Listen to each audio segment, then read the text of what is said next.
Komið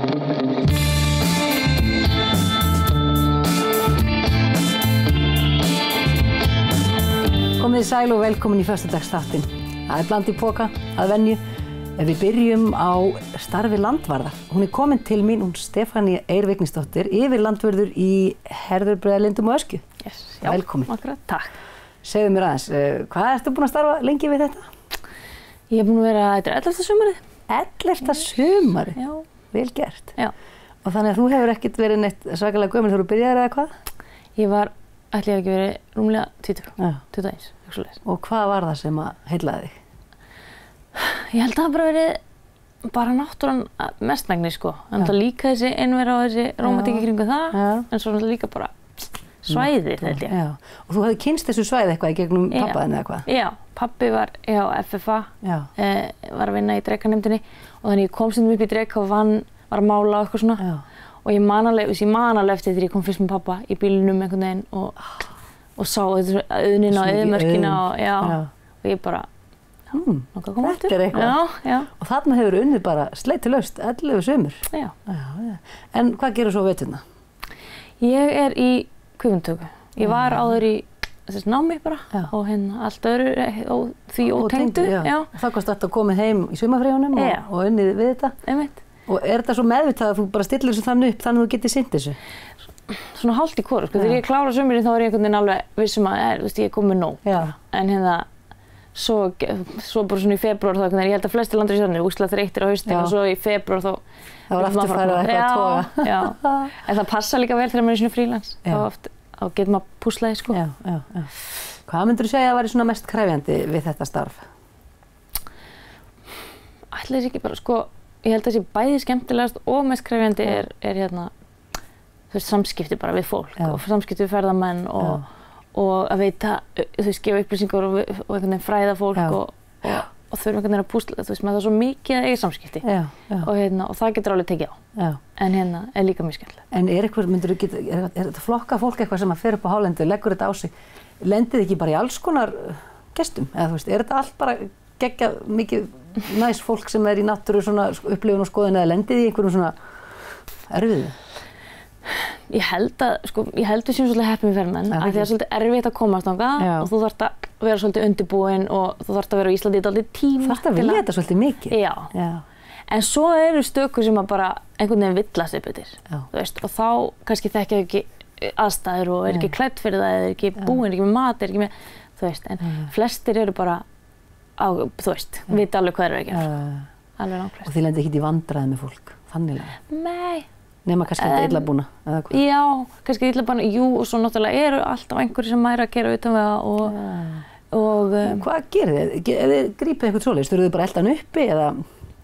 Sko, oft vitum við ekki báðir, sjáum bara ummerkin, en ef við heyrum af því, eða við sjáum, ef við grunar eitthvað sérstaklega, þá það í gegnum lögreglu, eða í samvinnu með lögreglunni, eða þannig, að þá erum við að skrifa skýrslur og senda til lögreglunni. En lögreglan reyndar svolítið staðsetandi í sumar, þannig að oft fer þetta bara beint til lögreglunnar. Það er rosalega þægilegt. En þetta er ekkert endilega hverjum degi að gerast? Ekki hverjum degi, nei. En ef við svona hátímabil þá getur þetta orðið svolítið mikið og þess vegna reynum við erum í úslega mikið að sinna svona, því að láta fólk vita af umhverfinu og náttúrunni og því að þetta sé bannað fyrirfram. Við erum að reyna að koma veg fyrir áður en þetta gerist. Já, bara fræða alla sem kom á staðinn. Já.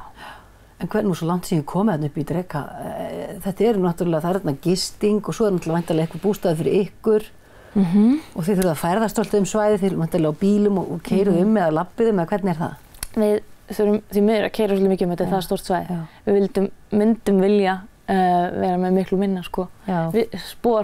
kolmispor, en eins og þá gerum við að keyra ógeðslega mikið. En erum í Dreka, þar í skáli, við erum með nýjan skála þar, rosa fínan.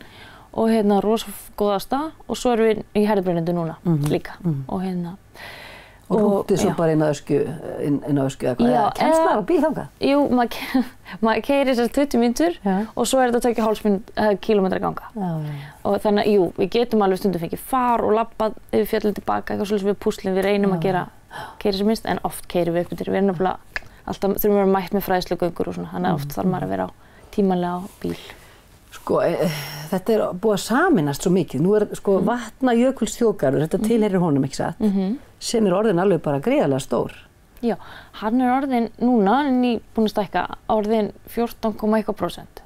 Það 14% af landinu okkar. Já, vá. Og hann orðin, þú veist, þetta jökullinn og í kring og svo Jökulsárgljúfur. Já, en Skaftafell og það allt. Jú. Það tengist líka. Já, sem þetta í kringum. Jökullinn, já. Jökullinn rosa mikið, já. Og þetta allt einn þjóðgarður og vinnur saman og náttúrulega bara, hann bara frá 2008. Já. Þannig hann bara svona, þetta bara nýr þjóðgarður og veru og að, þú veist, þroskast og þróast. Og allir að læra reynslinu og svona. Já, en hann bara gengur rosa vel. Veistu eitthvað hvað svo margir starfsmenn á vegum þjóðgarðsins?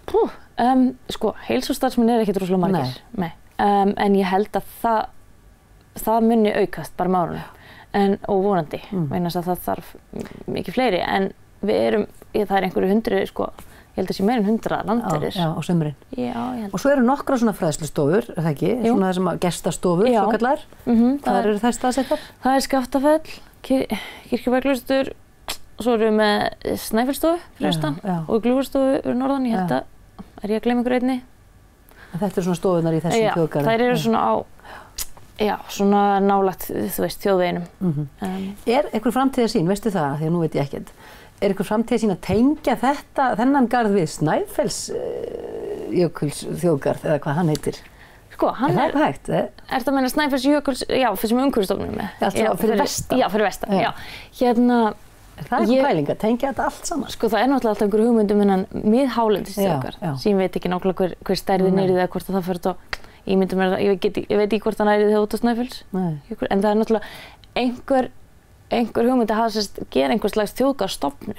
Þannig að þetta sé ekki umhverfisstofnun Þingvellir Vatnajökulsþjóðgarður, þetta þrennt í rauninni. Það sé bara ein stofnun sem sjáum hennan miðhálendis. Það allan að tala það, sko. Það held ég að geta orðið svolítið flott, sko, ef það er samnýta það. Þú ert bara í smá skreppuferð hérna til Akureyrar að sækja vistir, eða ekki?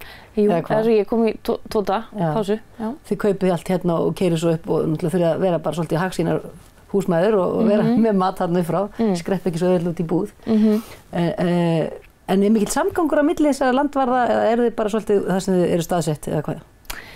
Sko, við erum alveg nokkur upp í Öskju, við erum alveg 4-5 þar og svo í Lindum og svo Kverkfjöll, Hvannlindir og þetta svolítið sambland, aðeins lengra í Snæfell og svo Nýjadal og norður, en við erum svolítið mikið, við róturum meira svo svolítið með vaktir, þannig að við erum svolítið miklu samskiptum.